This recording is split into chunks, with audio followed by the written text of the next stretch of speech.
नमस्कार, मैं सरदार बलविंदर सिंह, आप देख रहे हैं नीला सलाम न्यूज़। बेटी बचाओ बेटी पढ़ाओ ये नारा आपने हर बार टीवी पर सुना होगा।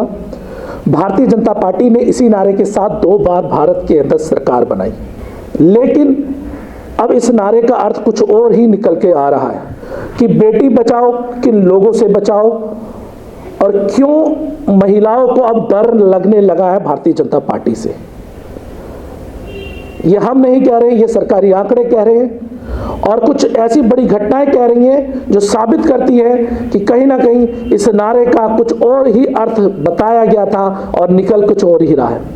उत्तर प्रदेश के अंदर अगर बेटी बचाने की बात आती है तो कभी चिन्मयानंद आ जाते हैं जो महिलाओं का शोषण करते हुए साफ नजर आते हैं, कभी कुलदीप सेंगर आते हैं जो महिलाओं का शोषण करते हुए साफ नजर आते हैं, कभी हरियाणा के बीजेपी के अध्यक्ष का लड़का महिलाओं का पीछा करता हुआ नजर आता है।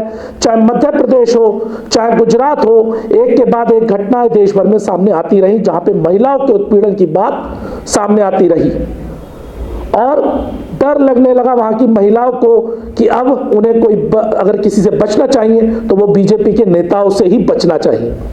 अभी हाल में एक और वीडियो सामने आया है जिसे ट्विटर पे पंखुड़ी पाठक ने शेयर किया है, वो भी हम आपको दिखा देते हैं। सामने अरे यार हम पहले मिलावट तो कहा नेताजी तो क्या यार बात करते हो?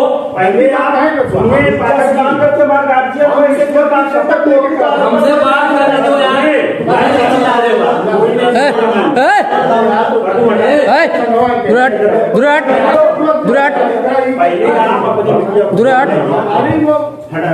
सीसी कैमरा लगा हुआ है, कोई सीसी कैमरा चिंता मत करें यार।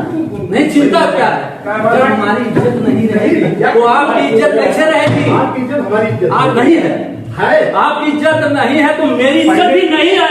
मैं हमसे सुनिए बात, आपकी इज्जत है, मैं आपकी इज्जत करता हूँ, ब्राह्मण है आप, लेकिन आप नर्क में आपको ठोक दिए, आप हमको नर्क में ठोक दिए।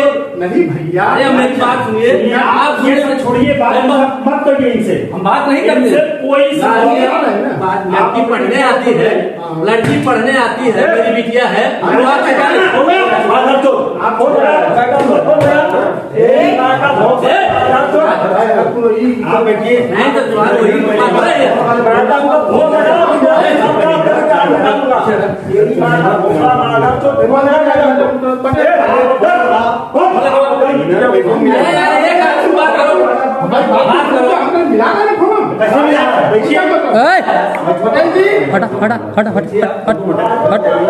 आप मिलाइए, आपने विद्यालय खोला है, आप मिलाइए विद्यालय आप हाथ में छोड़ा उनका हाथ में।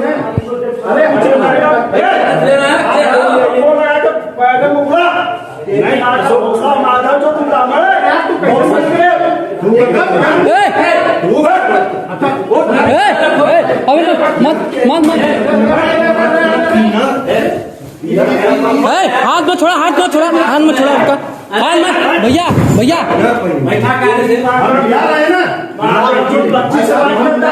बैठिए भाई साहब, तो मैया चौधरी की तू बैठा बस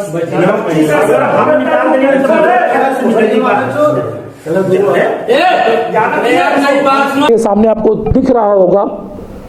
साथ ही फेसबुक पर यह वीडियो वायरल हुआ है जिसके अंदर बीजेपी के पूर्व विधायक माया शंकर पाठक जो बनारस से पूर्व विधायक रहे हैं, साथ में भारतीय जनता पार्टी में एक बड़ा चेहरा रहे कि परिवार वालों ने उनकी जमकर पिटाई कर दी। जानकारी के मुताबिक वाराणसी के चौबेपुर थाना क्षेत्र के MP institute of management and computer application के चेयरमैन माया शंकर पाठक ने 2 दिन पहले ये छेड़खानी की घटना को अंजाम दिया, जिसके बाद पीड़िता ने अपने परिजनों से इस बात की शिकायत की। उसके बाद पीड़िता के परिवार वाले यूनिवर्सिटी में पहुंचे, वहां जाकर उन्होंने वहां पर चेयरमैन माया शंकर पाठक की वहां पर पिटाई की। लेकिन सवाल ये उठता है, जब उत्तर प्रदेश में ये बात कही जाती है कि वहां पर राम राज्य है, तो ये कैसा राम राज्य है जिसके अंदर लगातार महिलाओं के उत्पीड़न की घटना करते हुए खुद वहां के सरकार के नुमाइंदे या उससे जुड़े हुए लोग लगातार दिखाई देते हैं। कौन है ये लोग जो लगातार महिलाओं के उत्पीड़न में हमेशा शामिल होते हैं? लेकिन इसका एक कारण यह भी रहा है कि उत्तर प्रदेश की पुलिस पर भी इस बात का आरोप लगता रहा है कि वह सही समय पे सही कार्रवाई नहीं करती।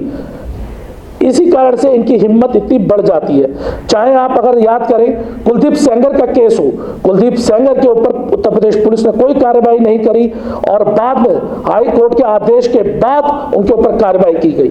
ऐसा क्या कारण है कि वहां के नेताओं को वहां की सरकारें क्यों बचाती आई, इस बात को समझने की जरूरत है। क्या ऐसी मानसिकता, ऐसा दिवालियापन लोगों में आ चुका है कि इस बात को पुलिस को भी सोचना होगा कि ऐसे लोगों पर स्वतः संज्ञान लेकर तुरंत उन पर कार्रवाई करनी चाहिए। लेकिन ऐसे नेताओं का क्या होगा जो महिलाओं की इज्जत के साथ खिलवाड़ करने की कोशिश करते हैं, वहां पर उनके साथ उत्पीड़न करते हैं। ऐसे नेताओं के ऊपर क्यों उत्तर प्रदेश की पुलिस कार्रवाई नहीं करती, यह भी प्रश्न चिन्ह बना हुआ है। कहीं ना कहीं सरकार का दबाव भी उनके ऊपर साफ दिखाई देता है। लेकिन हमें यह बात समझनी भी होगी, जिनके घर में खुद की औलादें नहीं होती वह दूसरे के दर्द और पीड़ा को नहीं समझ सकते। यह भी एक कड़वी सच्चाई है। उत्तर प्रदेश जिस प्रकार से अब जंगल राज बनता जा रहा है, लगातार वहां महिलाओं के शोषण तेजी से बढ़ते जा रहे हैं, जिस पर ना ही महिला कमीशन को दिखाई देता है, ना ही वहां पर प्रधानमंत्री जी को दिखाई देता है, ना ही गृह मंत्री जी को दिखाई देता है। और उन्हें दिखाई देता है तो सिर्फ अपने सांसद, अपने विधायकों, अपने सदस्यों के ऊपर यदि कोई आरोप लग जाए तो उन्हें कैसे बचाया जाए, सिर्फ यही चीज उन्हें नजर आती है। उसके अलावा उन्हें कोई भी चीज नहीं दिखाई देती। तो ये साफ सिद्ध होता है कि कहीं ना कहीं भारतीय जनता पार्टी में महिलाओं की जो सम्मान है वो नहीं होता। लेकिन समाज पर भी ये कलंक है जो महिलाओं का सम्मान करना नहीं जानते। और हम उम्मीद करेंगे कि इस केस में कानून अपने पूरी तरह से कार्य करे, स्वतः संज्ञान लेकर इस पर तुरंत कार्रवाई करे और ऐसे नालायक और खतरनाक लोगों को, ऐसे वहशी लोगों को तुरंत उनके ऊपर एनएसए के तहत, महिला उत्पीड़न केस के तहत तुरंत जेल में डाला जाए। इसी के साथ आपको अगर ये खबर अच्छी लगी हो तो कृपया जो वीडियो है उसे शेयर कीजिए। साथ ही चैनल पर अगर फर्स्ट टाइम आए तो चैनल को सब्सक्राइब कीजिए, वीडियो को लाइक कीजिए और अपना प्यार और सहयोग बनाए रखिए। धन्यवाद।